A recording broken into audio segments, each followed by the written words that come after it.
Hey guys, James here, and you may have stumbled on this tutorial because the manga page you exported looks like this. So for the love of God, let me save you some time by showing you how to use Screentones in Clip Studio Paint. So, to preface, let's talk about Screentones real quick. Screentones are used by professional manga artists in order to add values and shading the manga. Back in the olden days, screen tones came on special paper and you had to cut out the exact shape of the object you're shading and perfectly tape it down. The process was very extensive, tedious, and it took a very long time. But it's 2020 and we got CSP. Okay, so on to the how. So you can find the screen tones here in Clip Studio Paint by going to the material window. You're going to click on all materials, monochromatic pattern, and I like to use basic. Uh, and I typically use dots because that's what you're going to use most of the time. And it pretty much covers everything. It's just general shading, parallel lines. It's just a way of, filling the lines with something else. It creates interesting effects, but unless you're specifically doing like an effect on like a power or a certain backdrop, you're typically not going to use one of those. I don't really like most of them. They tend to not mesh well. So we're just going to stick with dots to keep it basic. Uh, so here is the crucially important part. So let me scoop this over. So you should have two numbers here. You have the line and the circle. So the line determines the size of the circles, while the circle determines the density, how many circles there are, within the space you choose, how much of it compacts. And this is important because it affects the printing of your comic, manga, whatever you're doing it for. Um, if the line for your screen tone is 27.5 like up here, it's likely you're going to see a lot of circles in your art. It's going to be very overt and it's going to really come out in print. And maybe you don't want to see that as much. I definitely had some issues with my comic when I printed it out, and a number of the screen tones were noticeable. And then there were some other screen tones that I did completely differently. I had like a different line and a different percentage, and that was less noticeable. So you kind of want them all to be consistent and, come out looking really well when it prints.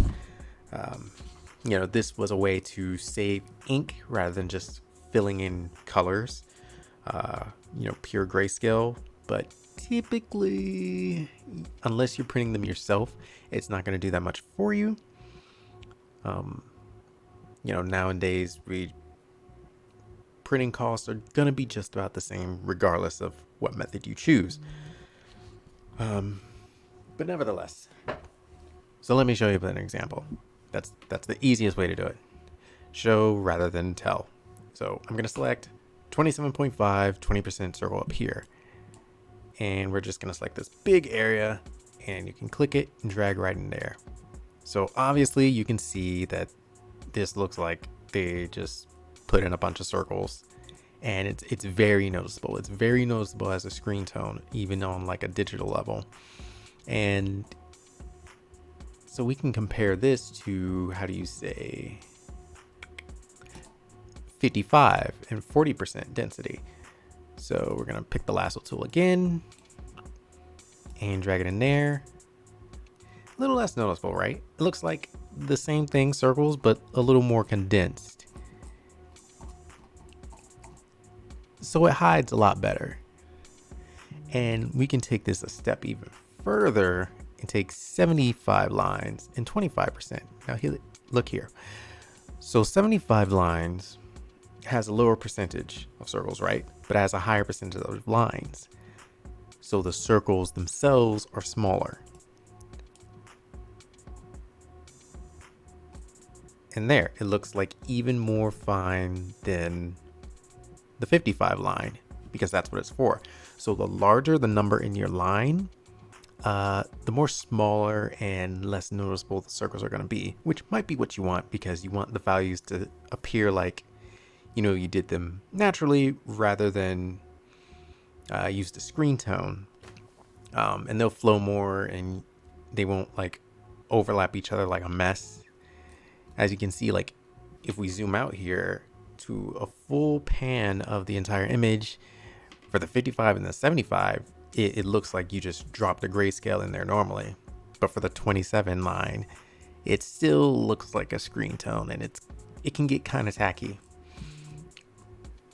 Also, let's take this 25 line. You can also layer screen tones on top of each other if, like, let's say you wanted to add in like an extra layer of value, and it'll do that. But if you do that with shorter line, smaller line numbers like 25, these right here, it still looks pretty messy. It looks messy. I don't know. I don't like the image personally, and especially if it's not what you're going for, you don't want to end up with stuff like that. So let's delete all these screen tones. There's another cool thing about the screen tone feature. So I've been pretty much showing you how to add in screen tones using the lasso tool. So you select an area and then you pull a screen tone from here. Let me go ahead and find, I want to keep them all the same line. So I'm going to go with 75. And I like what, 25%? 75 line, 15%. That's perfect. So 75, 15, I'm going to drop it in here. Boom. That's my value. It's very light, but since this is an example, no biggie. If you look at the layers here, the screen tones typically work like mask layers. So what's really happening is the entire layer kind of has a screen tone. And what you do is you take either a pen or a brush tool and you draw in on the screen tone layer, and it will erase some of the mask so it shows the screen tone through. So this is an easy way to just, once you have that layer set, you can just draw it in like a pen, and it's not a hassle. That's if you don't like. Some people like using the lasso tool and drawing like that and filling space in like that. You can also do selection pin, which, oh wait, no, not what I was thinking of. But me personally, I like the pen, so I like to draw on here. And I'm actually getting quite a bit of lag on this. I think it's because of the screen tone I picked, the 75 line one. Why don't we actually, put that one away and try a 50 line one and keep the same size, and still experiencing lag. Okay, well, we'll go with this then. What I really love about this though is that you can also use it with a brush. So this is where things get really fun and tricky. So it looks like you're painting and blending with the normal Clip Studio paintbrush and grayscale, but it's actually all, if you zoom in really closely, screen tones. So this is a good fun way, like if you're not used to inking in a particular way, like cell shading, or you're used to like watercolors or something, this is a great way to include screen tones into your manga in a way that feels natural and intuitive, while not having to resort to, well, it can stay natural and you can get the super smooth blending from like a paintbrush and everything, but you still have the screen tones there, so you can cut down on printing cost. So that's that. So I'm gonna start filling this in with the brush because that's what I like to do. That's how I like to put in my values. I'm not a big cell shader. I like painting.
Okay, so I mainly stuck around because I wanted to get to this point, just on this character.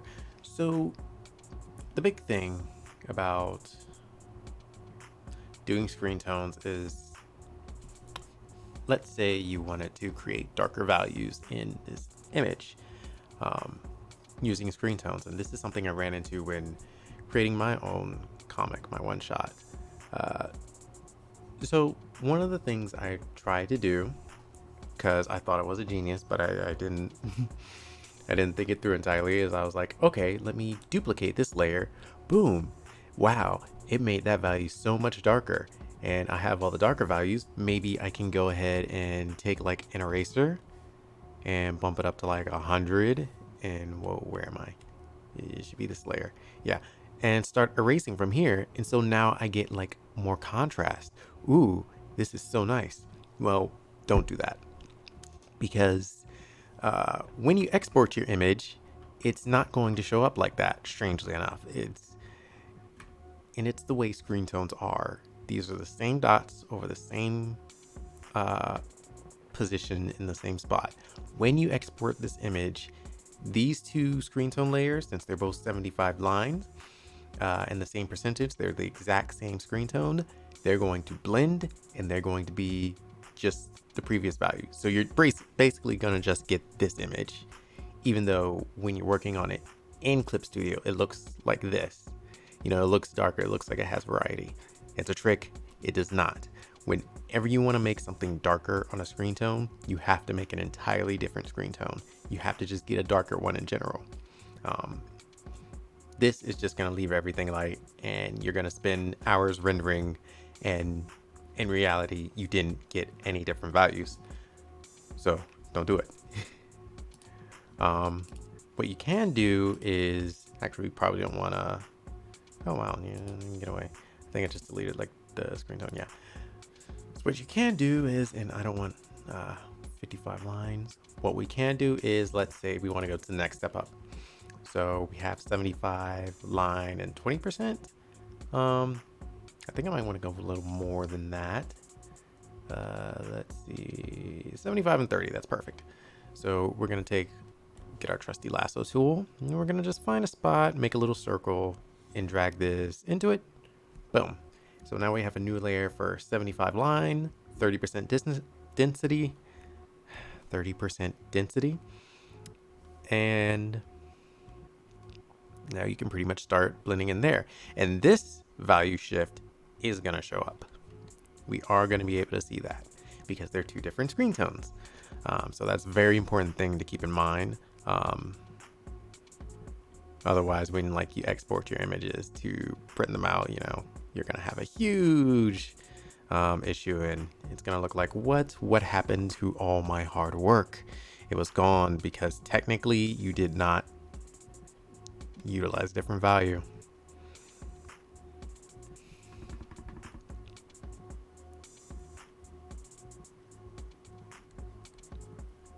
So yeah, I think that's just about it when it comes to using screen tones in Clip Studio Paint. I might just finish this up for the thumbnail image, so you guys know I'm not just BSing you.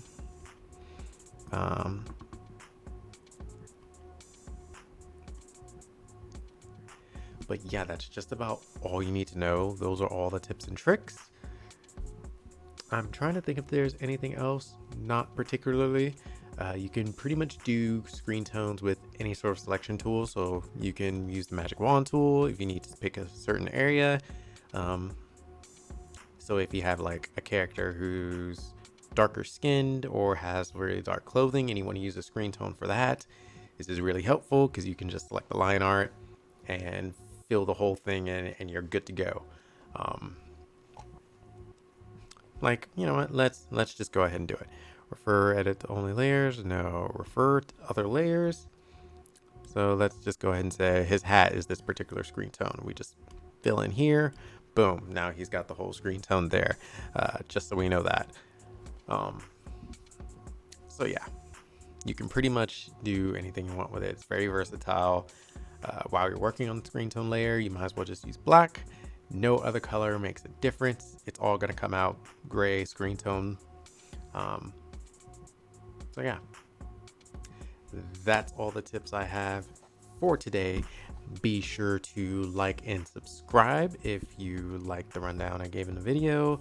If you think it could be better, oh, by all means, comment and let me know. And yes, if you have an idea of anything you want to learn in the future about Clip Studio or, other painting programs or art in general, please let me know as well. I'm totally open to suggestions, very willing to make a video on just about anything art-wise. And that's it. See you guys next time. Thank you for watching, and deuces.